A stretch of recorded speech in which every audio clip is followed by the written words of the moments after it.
오늘은 세상의 흐름을 바꾸는 전도 공동체라는 제목으로 고린도에서 있었던 우리 전도 운동에 대해서 같이 말씀을 나누고, 그것이 우리 삶의 현장에서는 어떻게 일어날 것인가, 왜 하나님은 이런 그 전도 운동을 이 성경에 기록했고, 그래서 우리에게 이것을 나타내는 건 뭐냐, 우리 인생의 발자취가 사실은 이렇게 살아야 된다는 것을 보여주는 겁니다. 그럴 때 하나님의 역사를 체험할 수 있습니다. 제일 먼저 여기 보면 우리는 그 살아가다 보면 사실은 이제 문제도 많고 뭐가 이렇게 뜻대로 잘 안 되고 실패할 때가 사실 훨씬 많습니다.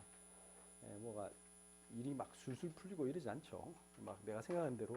여러분들 벌써 이제 요즘은 거리에 그 캐롤이 잘 안 들려서 그런데, 그 지금쯤 원래는 뭐 한 10년 전만 해도 길거리에서 항상 캐롤 들을 수 있는 시간이죠. 날씨가 춥다니까 이제 겨울이구나, 이제 연말이구나 이제 느낄 수 있죠. 정말 빨리 갑니다. 시간이 엄청 빨리 가고, 2020년 딱 돌아봤을 때 나는 내가 했던 것들 중에 뭐 여러분들이 얼마나 제 연초에 계획했던 대로 됐는가 한번 생각해 볼 필요도 있고요.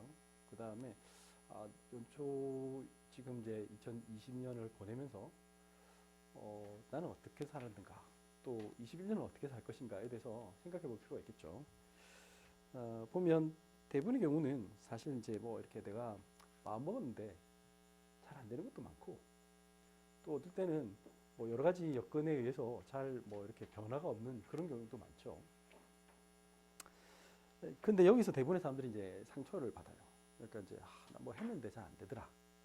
그 다음에 나는 지금 그래도 난 뭔가 발버둥 쳤는데 여전히 그대로다. 뭐 이런 것들이 이제 우리를 굉장히 힘들게 하죠. 또 막 눈에 보이는 막 엄청난 드라마틱한 변화가 있어서, 예를 들면 뭐 집을 좀 큰 평수로 옮겼다든지, 차를 좋은 걸 뭐 바꿨다든지, 또 뭐 직장에 성공을 했다든지, 뭐 속칭 말해 사람들이 좋아하는 뭐 로또에 당첨돼가지고 뭔가 이렇게 됐다든지, 뭐 그러면 기분 좋을 것 같은데, 사실은 이제 그런 사람은 거의 없죠. 거의 대부분의 사람들은 그 직장 다니는데 계속 다니고 있고, 그냥 나이만 더 먹어요. 그래서 이제 어른들은 이제 주름살이 더 늘고, 애들은 좀 크고, 이제 그러다 보면 무슨 생각이 드냐면, 나에게 이런, 지금 나는 뭘 하고 있는가 이렇게 자꾸 생각하게 돼요. 근데 이제 우리는 항상 말씀 속에서 뭘 생각해야 되냐면, 우리 눈은 보이지 않지만 그 변화가 일어나고 있다는 걸 알아야 되고, 우리 속에 실제로 그 응답은 나에게 영적인 먼저 변화가 생겼을 때 나머지 눈에 보이는 변화는 뒤에 따라오는 거죠. 내 안에 있는 것들이 먼저 생각이나 내 습관이나 뭔가 이렇게 바뀐 것이, 그것이 조금씩 바뀌다 보면 어느 날 나도 모르게 나 아침 일찍 일어나야지 했는데 그 사실 당장에 잘 안 되는데 세월이 흘렀는데 어느 날 된다든지, 아니면은 내가 책을 이제 일주일에 내가 한 권이라도 읽어야겠다, 뭐 그렇게 했다면 실제로는 그렇게 되는 게 아니라, 인간이 대부분 그래요. 몇 달이 지나가지고 겨우 그래도 조금은 보고 있어요. 그리고 오늘 어떨 때는 되고 어떨 때는 안 되고 이런 것들이 계속되죠. 근데 시간이 지나면 그게 쌓이고 쌓이면 어느 날 나는 변해 있는 거예요. 그래서 사람들이 그것을 못 보니까 자꾸 조급하고 그러면 힘든 거죠. 그래서 제일 먼저 해야 되냐면, 특별히 여러분들이 엄청 실패했다, 엄청 답답한 일을 만났었다, 그때는 사실은 최고의 기회입니다. 하나님이 주시는 최고의 혁신의 기회예요. 우리한테 너는 더 이상 그곳에 머물지 말라는 뜻이에요. 그 실패할 수밖에 없는 상태에 머물지 말라는 뜻이죠. 자, 사도행전에 보면 오늘 18장 1절에 그 후에 바울이 아덴을 떠나 고린도에 이르러, 17장 뒷부분에 보면 바울이, 아덴은 아테네입니다. 그리스 수도 아테네여가지고 열심히 철학적 논쟁하면서 전도했는데 안 됐던 얘기가 있습니다. 열매가 거의 없었어요. 그래서 바울이 뭔가 답답한 속에서 고린도로 왔어요.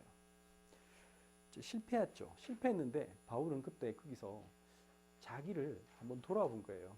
옛날 내 체질, 내가 열심히 공부했던 나의 체질, 학문적으로 막 토론하고 논쟁하고 그걸 좋아했던 거, 그걸로 내가 그리스도를 증명하려고 했던 거, 그래서 그러면 난 될 거라고 생각했던 거, 그게 아무 소용이 없다는 것을 본인이 깨달았어요. 내가 한번 전도가 안 됐다고 해서, 실패했다고 해서, 여러분들이 하는 일에 실패했다고 해서 그래 나는 안 되겠다. 그렇게 한 게 아니라 본인을 다시 돌아보고 내가 실패할 수밖에 없었던 이유를 발견했다며. 그래서 뭐라고 했느냐? 고린도전서 2장 1절 2절을 보니까 바울은 아예 이제 본인이 다시는 나의 과거에 잘못된 나의 옛날 상태로 돌아가지 않겠다 결심했어요. 뭐라고 했어요? 형제들아, 내가 너에게 나아가 하나님의 증거를 전할 때에, 이 고린도 사람들에게 갈 때에 말과 지혜의 아름다운 것으로 아니하였나니. 왜냐하면 그 앞에 아테네에서 말과 지혜의 아름다운 것으로 했단 말이에요. 계속 철학적으로 내가 너희들 보니까 범사에 너희들이 신심이 있도다. 너는 너무 철학적이다 하면서 가가지고 그 아리스타고스라고 하죠. 그 뭐라고 합니까? 그 아고라 광장, 아고라 광장에 가가지고 막 토론했어요. 근데 고린도 와서는 나는 절대 그런 거 안 할 거야. 결심한 거예요. 2장 2절, 내가 너희 중에서 예수 그리스도와 그가 십자가에 못 박힌 것 외에는 아무것도 알지 아니하기로 작정하였습니다. 그래, 사람을 변화시키는 거는 어떤 지식이 아니야. 내가 아무리 설득 잘한다고 사람 바뀌지 않아. 그걸 깨달은 거죠. 그래서 뭐 하기로 했느냐? 그래, 나는 예수 그리스도와 그 십자가, 예수님이 내가 있는 이 현장에 나는 말씀을 선포할 거다. 듣든지 말든지 난 선포할 거다. 그리고 하나님이 역사하실 것을 나는 믿고 기다릴 것이다. 그래서 하나님의 나라가 임해서 사단의 권세가 꺾일 때 이 사람들의 마음의 심령의 변화는 하나님이 일으키시는 거지 내가 하는 게 아니다. 이 결론이 났어요. 엄청난 자기 혁신이죠. 사실은 사람들이 대부분 실패하는 이유 중에 하나는 뭐냐? 자기 혁신이 안 돼서 그래요. 그게 좀 우리 기독교적 용어로 하면 뭐냐? 회개. 회개가 뭐라고 했어요? Turn away from the sins. 죄에서 벗어나서 돌이키는 거예요. 내가 나의 과거의 삶에서 벗어나서 다른 데로 가야 되는데 여전히 내 삶 속에 그대로 머물면 그 바다, 사해 바다가 뭔지 아시죠? 그 위에 보면 헬몬산이라고 레바논 쪽에 있는 아주 높은 산이 있어요. 거기는 거의 이제 항상 만년설이 있어요. 그 정도로 높아요. 그러다 보니까 거기서 이제 그 쭉 내려오면은 그게 뭐가 되냐면 요단강이 돼요. 그 요단강이 쭉 갈 때까지는, 그때까지는 강물이 그 다 신선한 물이에요. 갈릴리 호수 잠깐 들렀다가 다시 쭉 내려가는데 그 도착한 끝이 뭐냐면 사해예요. 사해. 우리 염해라고 하잖아요. 그 왜 사해입니까? 영어로 Dead Sea예요. 죽은 바다. 염분이 너무 높아서 생물이 살 수가 없어요. 근데 왜 Dead Sea냐 거기는? 그러지 않고 모이기만 하고 이렇게 물이 들어오기만 하고 나가는 출구가 없어. 그러니까 어떤 현상이 생기냐? 죽어요. 듣기만 계속 하고요. 내 삶에 변화가 없어. 내가 직접 행하는 게 없고 난 계속 머물러 있어. 그러면 죽어요. 그래서 우리는 내가 지금 현재 있는 그 상태에서 계속 머물면요. 나도 모르게 도태해요. 우리 인간은. 그래서 빨리 깨달아야 돼. 나는 원래 하나님 앞에서 원래 내 상태가 훌륭한 게 아니고 나 겨우 하나님의 은혜로 내가 이 정도 된 거지. 이제는 2021년에는 난 진짜 새로운 삶을 살 거야. 뭘로? 하나님 말씀으로 또 나를 한번 더 점검해보고 말씀으로 다시 한번 점검하고 난 다시 한번 도전하고 또 내가 좀 부족한 부분들에 대해서 내가 할 수 없기 때문에 하나님께 또 은혜를 받아야겠구나. 그렇게 기도하는 거죠. 그러면 어떻게 되냐?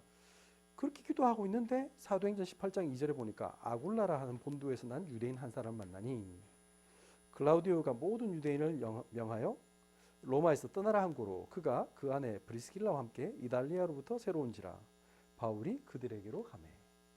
지금 클라우디스 황제 때 모든 유대인들은 나가라, 로마에서 떠나라 이래가지고 완전히 로마에서 자리 잡았던 그 재산 이런 거 다 놔두고 그냥 빈몸으로 정말 빈털터리 되어가지고 다시 나온 이 아굴라라는 사람, 브리스길라라는 부부를 하나님이 만나게 해주신 거예요.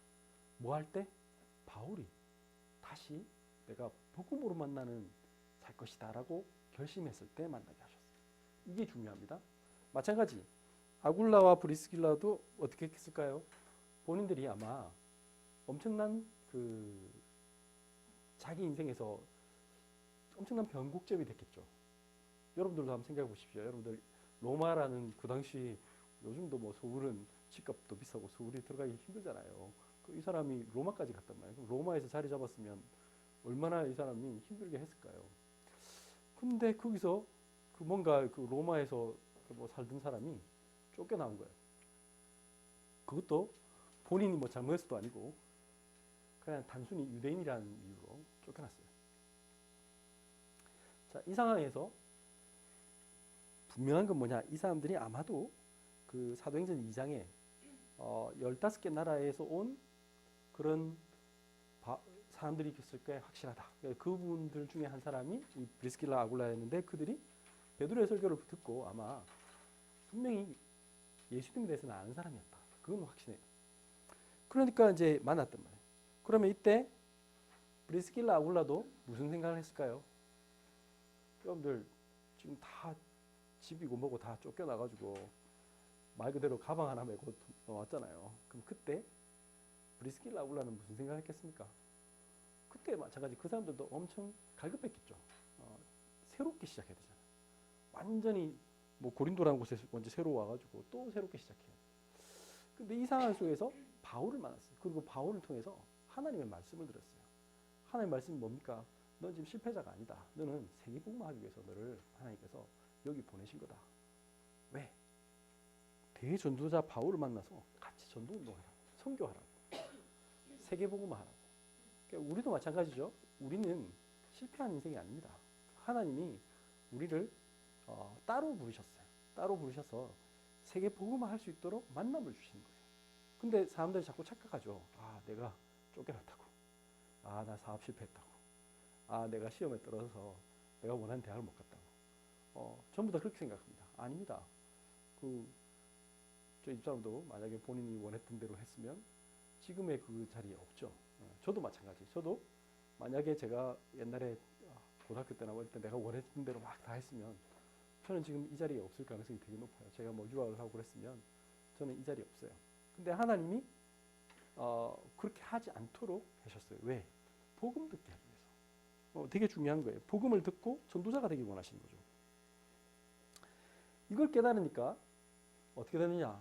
브리스길라 아굴라가 새로운 삶을 살게 됐어요. 새로운 삶은 뭐냐? 단순히 뭐 내가 새롭게 이제 시작해야겠다 이게 아니라 이전에 나는 그냥 어떻게 하면 먹고 살까? 뭐 우리 자녀 잘 키우고 또 돈 벌고 뭐 그렇게 살까? 그런 삶을 살았다면 이제는 어떻게 되냐? 로마서 16장에 보니까 브리스길라 아굴라에 대해서 바울이 직접 썼어요. 뭐라고 말했어요? 16장 3절에서 5절 보면 너희는 그리스도 예수 안에서 나의 동역자들인 브리스가와 아굴라에게 문안하라.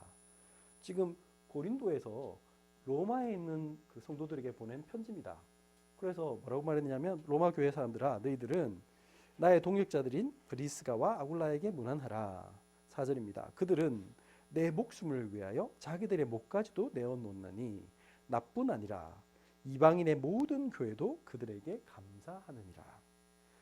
5절의 그 상반절에 보면 또 저의 집에 있는 교회에도 문안하라. 그냥 인생이 하나님께 드려진 거예요. 이분들은 자기 집도 교회로 내놓고 그냥 바울 사도를 위해서라면 자기 목까지도 내어놨다. 심지어는 모든 이방인들에게 모든 모범이 되고 그들을 살리는 중요한 사람들이 되었다. 어마어마한 일이죠. 그러니까 이분들이 바울 사도를 통해서 예수 그리스도를 만났기 때문에 예수 그리스도를 만나니까 인생의 참된 의미를 발견했어요. 아, 나의 삶은 이제는 그리스도와 함께 사는 거다. 그래서 이 그리스도와 이 생명을 모든 사람에게 전해서 이 복음 몰라서 지금 사단의 종로를 하고 있는 사람들 지금도 영적 문제, 정신 문제, 육체 문제 뭐 여러 가지 문제로 고통받다가 결국에는 지옥 가고 또 후대까지 다 망하는 그 현실을 보면서 아, 이제는 안 되겠다. 이제 나는 진짜 사람 살리는 예수가 그리스도라는 이 사실 증거하겠다. 여기에 목숨을 걸은 거예요. 그러니까 이제 바울 만나니까 너무 행복했어요. 어떻게 했느냐? 18장 3절에 보면 생업이 같으므로 함께 살며 일을 하니 같이 살았어요. 살면서 뭐 했다고요? 일을 했대요, 같이. 그 생업은 천막을 만드는 것이더라. 같이 이제 텐트 메이커를 했어요.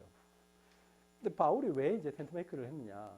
이제 그 배경을 조금 설명해 줄 수가 있습니다. 보면 고린도전서 9장 11절 12절 보면 처음에는 이제 고린도에 갔을 때 뭐 처음부터 막 교회가 세워진 게 아니잖아요. 그러니까 아무도 없어. 그러니까 이제 그 당시처럼 요즘처럼 우리 뭐 선교 단체가 있어가지고 바울 사도에게 뭐 후원을 해주고 이런 게 아니잖아요. 그러니까 어떻게 했느냐? 전도 운동을 하는데 그 중에서도 사실 이제 조금 열매가 나왔어요. 이제 예수 믿는 사람이 나오지만 아직 그 사람들은 믿음이 어리잖아요. 그러니까 어떻게 했냐? 고린도전서 9장에 보면 바울이 그런 얘기를 합니다. 내가 너희들에게 복음을 전했는데 내가 너희들에게 그 소위 말해서 생활비를 받는 게 그게 너무나 당연한 거 아니냐?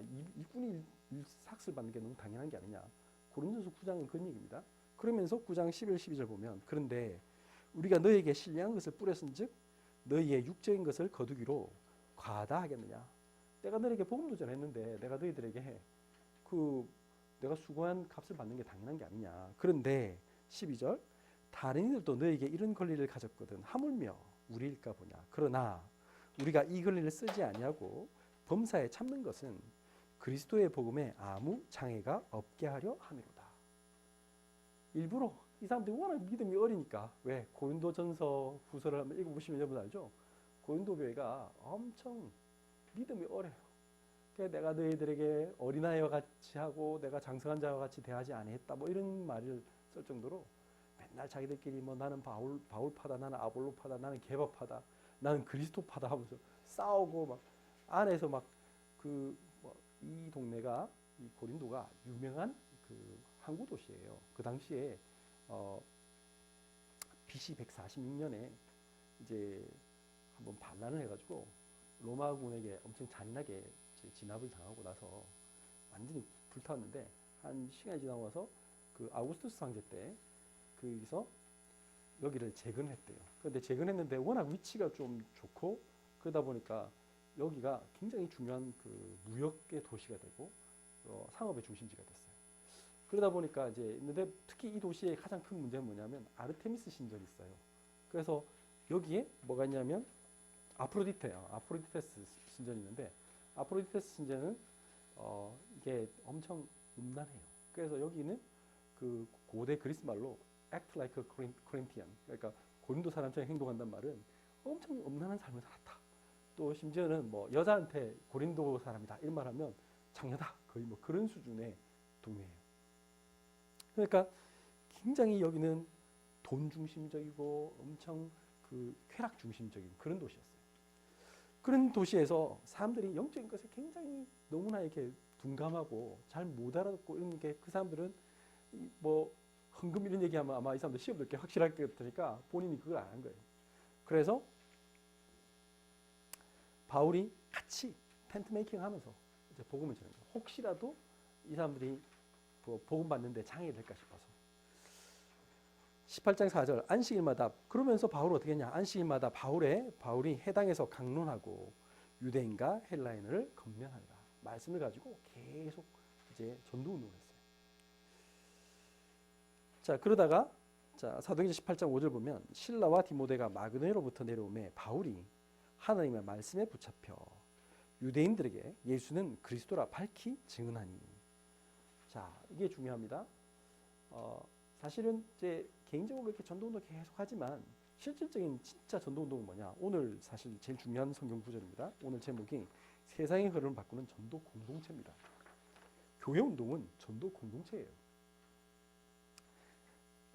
실라와 디모데가 마게도냐로부터 왔어요. 지금 바울 혼자서 이제 여기 계속 메시지를 주고 물론 브리스길라 아굴라가 같이 함께 하지만 뭔가 이제 전도팀이 되기에는 뭔가 한계가 있는 거죠. 그래서 그러고 있는데 어떤 일이 벌어졌냐? 이제 실라와 디모데가 마게도냐로부터 왔어요. 올 때 그냥 온 게 아니고 데살로니가 교회에서 같이 왔었거든요. 이게 지금 데살로니가전서 3장 6절 7절을 보면 이 상황을 설명합니다. 뭐라고 말하느냐?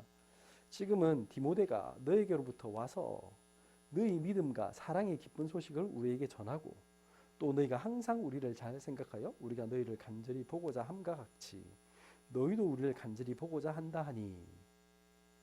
얼마나 기뻤겠습니까? 바울이 복음 전했는데 그 복음 전했던 데살로니가 사람들이 이 말씀에 너무 잘 이렇게 믿음으로 성장하고 또 간절히 이 바울 사도를 만나고 싶어하고 지금 사실 핍박이 오고 그런데 그 속에서 끝까지 믿음을 지키고 그렇게 산다는 얘기를 들은 거예요. 그러니까 바울이 힘나겠죠. 바울도 사람이잖아요. 근데 참 하나님이 역사하고 계시는구나. 그럼 이 속에서 실제로 보니까 이러므로 형제들아 우리가 모든 궁핍과 환난 가운데서 너희 믿음으로 말미암아 너희에게 위로를 받았노라. 참 감사한 일이죠. 그러면서 또 올 때 바울이 올 때, 여기 디모데가 올 때, 바울에게 올 때 또 연보화도 가져가죠. 같이 전도 운동할 수 있도록 이제 한 거예요. 그러니까 어떻게 했다? 이 18.5절 보면 신라와 디모데가 마게도냐로부터 내려오매 바울이 하나님의 말씀에 붙잡혀. 그때 기도하게 된 거예요. 아, 그래, 하나님 이제는 본격적으로 전도 운동하게 해주세요.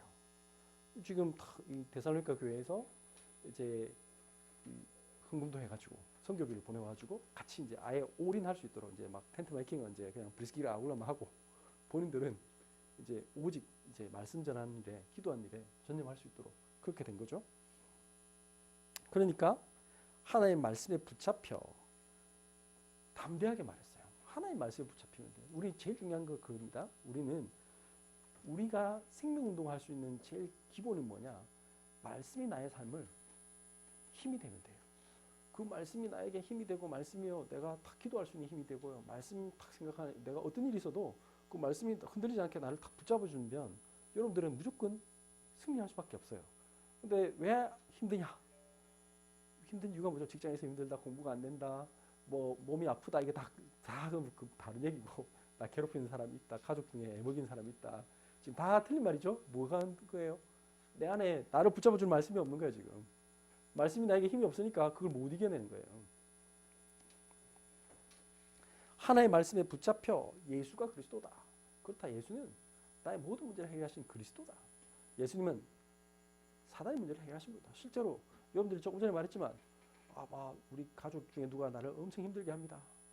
그 사람이 힘든 게 아닌 게 아니죠. 그 사람 배후에 누가 있어요? 사단이 있는 거예요. 사단이 그 사람을 잡고 있으니까 그 사람이 사단의 통로가 됐을 뿐이에요. 직장에 누구 어려운 분이 있어요. 직장에 막 상사가 나를 힘들게 합니다. 뭐 밑에 부하가 너무 뺀들뺀들해 애를 먹입니다. 자식이 애를 먹입니다. 뭐 전부 다 뭐 있어요. 또 나 자신이 막 나는 무기력합니다. 나는 어떻게부터 할 수가 없습니다. 다 뭐예요? 문제는 엄청 다양한데, 그죠? 내가 어떻게 통제할 수 없는 나는 이런 남에게 말할 수 없는 영적 문제 있습니다. 그거 해결할 수 있는 방법이 하나밖에 없어요. 그거 뭐 상담한다고 되는 것도 아니고 내가 막 스스로 막 자기를 막 자책한다고 되는 것도 아니고 애가 애 먹이면 애 막 줍하면 애가 됩니까? 아니죠. 그거 뭐 문제죠? 하나님 떠난 문제잖아. 그래서 우리가 해결할 수 없으니까 뭐 했단 말이에요? 예수님이 그리스도로 이 땅에 오셨다. 그걸 믿으면 하나님의 말씀이 내 속에 들어오면 하나님의 말씀이 그 사람의 마음속에 들어가면 하나님의 나라가 임하면 사단의 권세가 무너진다 했잖아요. 그럴 때 내가 살아나면 그건 아무 문제가 안 돼요. 그 사람이 이 말씀 듣고 살아나면 그게 그 사람은 치유돼요. 그럼 치유되면 끝이지. 힘 얻으면 끝이란 말이에요. 그 그리스도라고 밝히 증언하니 그러니까 어떤 일이 벌어졌냐. 이제 그러면 우리는 보통 이렇게 생각하죠. 야, 이제 바울 사도가 이제 본격적으로 딱 성령에 붙잡혀가지고 복음운동하니까 그러면 막 엄청난 변화가 생길 것 같죠. 제일 먼저 생긴 변화는 뭐냐? 6절입니다. 사도행전 18.6절 그들이 대적하여 비방하거늘. 아니 말씀에 사로잡혀 복음을 전했는데 생긴 일은 뭐라고요? 그들이 대적하여 비방하거늘. 바울이 옷을 틀면서 이르되 너희 피가 너희 머리로 돌아갈 것이요 나는 깨끗하니라. 이후에는 이방인에게로 가리라 하고. 우리가 낙심할 이유가 없는 거죠. 바울이 가장 달라진 게 그겁니다. 그전에는 뭐 했습니까? 아테네에서 전도운동하다가 안 되니까 낙심했는데 지금 똑같은 상황이 벌어졌는데 이번에는 바울이 전혀 낙심하지 않았어요. 그게 뭐냐? 하나님의 계획을 알고 하나님의 말씀에 사로잡혔기 때문에. 하나님의 계획은 지금 유대인에게 가는 게 아니라 누구? 이방인에게 가는 것을 알은 거예요. 이걸 통해서.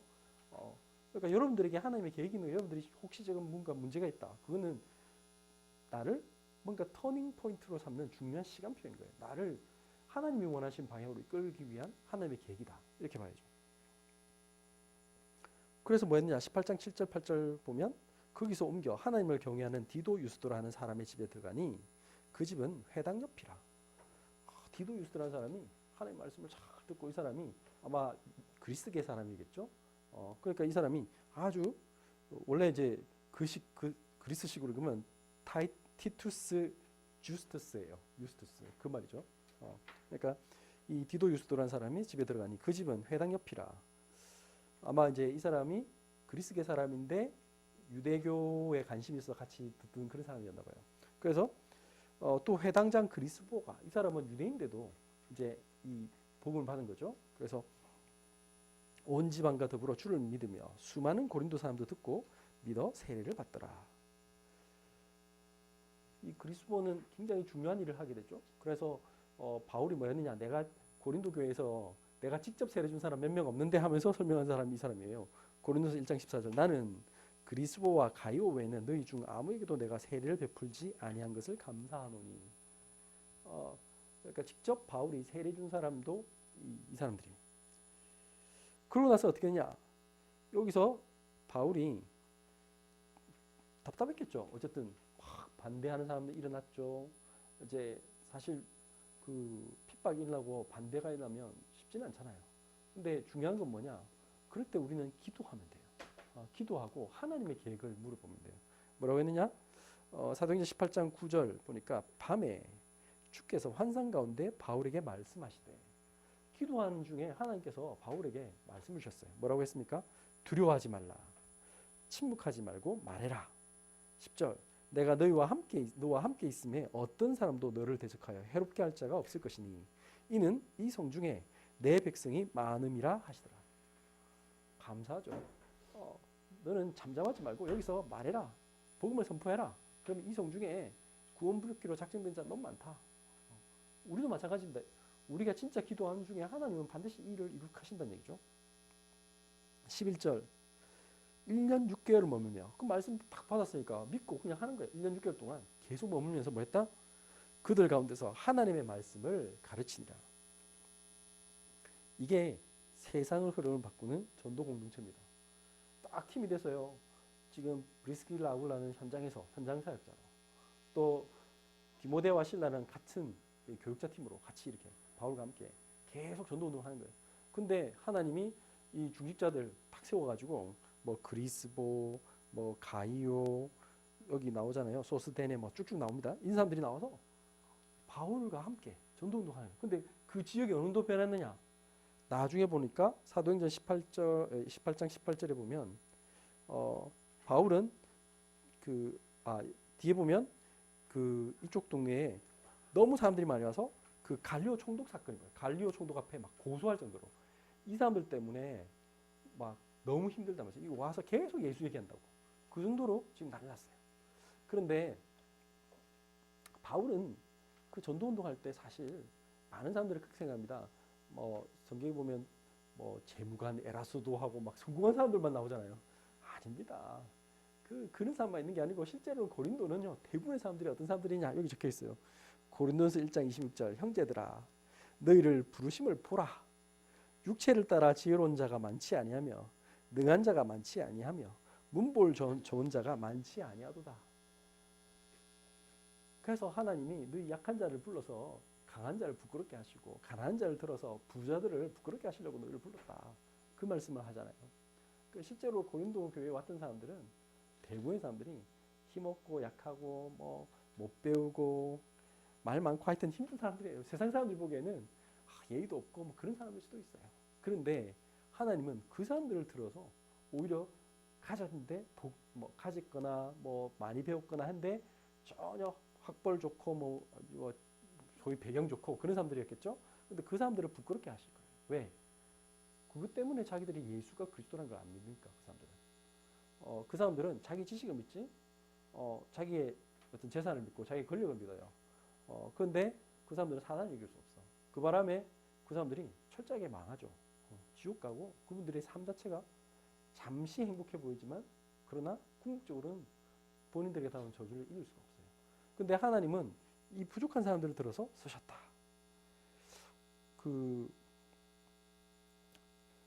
제일 중요한데 오늘 말씀에서 전도 공동체, 그렇구나. 바울이 1년 6개월 동안 머물면서 여기서 하나님의 일, 어떻게 이 고린도를 장악해 갑니까?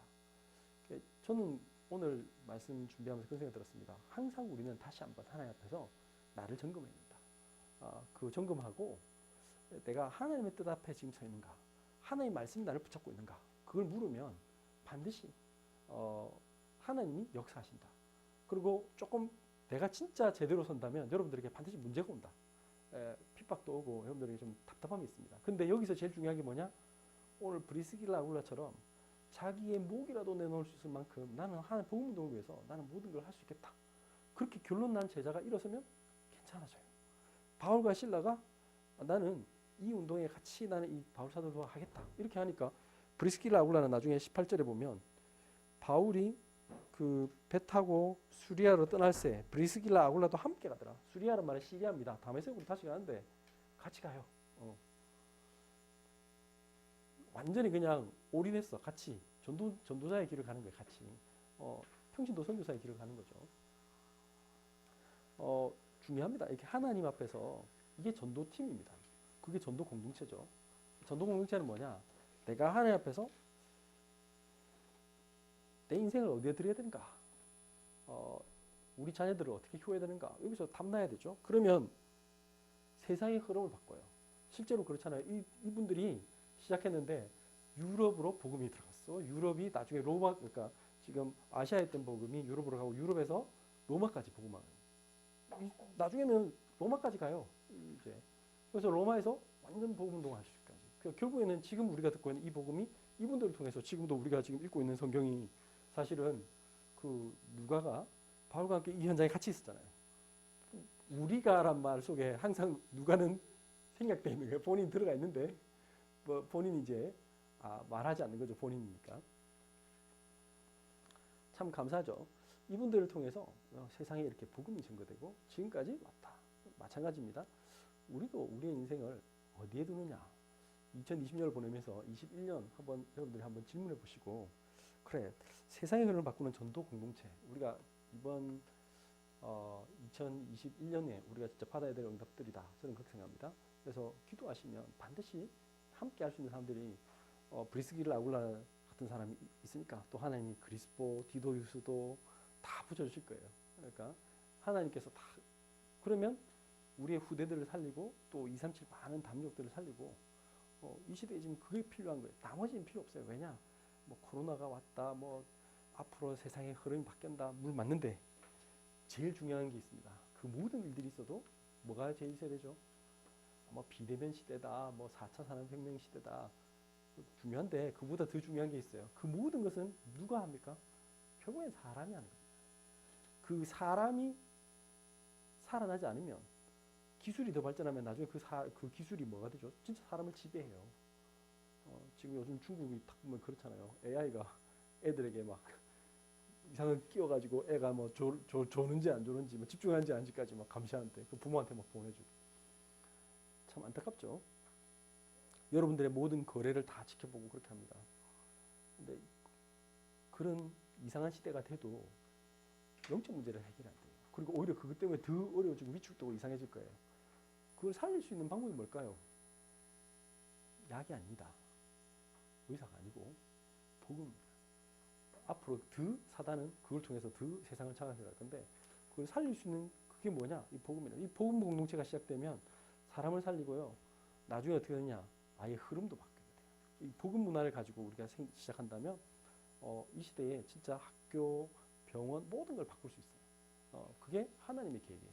바울이 그런 사람이 됐어요. 바울이 그 당시의 흐름 속에 어떻게 보면 죽음같이 보이지만 아무것도 안 한 것은 결국에는 비참하게 죽은 것 같이 보여요. 그 사람이 로마에서 이렇게 이제 결국에는 처형당하잖아요. 근데 누가 바울을 실패자라고 했어요? 아니죠. 바울은 세계에서 제일 많은 제자를 만든 사람이죠. 그리고 복음을 가장 완성시킨 분 중에 하나예요. 이 바울이 남긴 만약 이 서신서가 없으면 사실은 기독교 신학이 거의 어렵죠. 예수님이 하신 말씀을 가장 잘 정리해 놓은 사람이 바울이에요. 그러니까 하나님이 들어 쓰실 수밖에 없어요. 그러니까 물론 바울 개인의 능력으로 한 게 아니고 성령에 감동돼서 한 거지만 우리도 마찬가지입니다. 우리가 하나님 앞에 붙잡히면 오늘 말씀처럼 바울처럼 우리가 하나님 말씀에 붙잡히면 반드시 하나님은 우리를 사용하십니다. 그 축복 속에 여러분들이 있습니다. 기도하겠습니다. 하나님 감사합니다. 오늘 말씀이 우리의 말씀이 되게 하여 주옵소서. 하나님 쾌락과 육적인 것으로 가득 찬 고린도라는 도시를 하나님의 말씀으로 장악하고 그 고린도의 흐름을 바꿔서 그곳에 하나님의 참된 제자운동이 시작되고 고린도가 중요한 하는 유럽의 선교의 중요한 센터가 된 것처럼 하나님 우리도 우리가 있는 현장을 통해서 하나님 세상을 변화시키는 중요한 하나님의 제자로 사용되게 하여 주옵소서. 2021년에는 나를 다시 한번 돌아보며 하나님 앞에서 실패가 아닌 새로운 혁신의 시대, 하나님의 말씀 속에서 하나님의 전도 공동체를 이루어가는 축복을 누리게 하여 주옵소서. 고마우신 예수 그리스도 이름으로 기도드렸습니다. 아멘.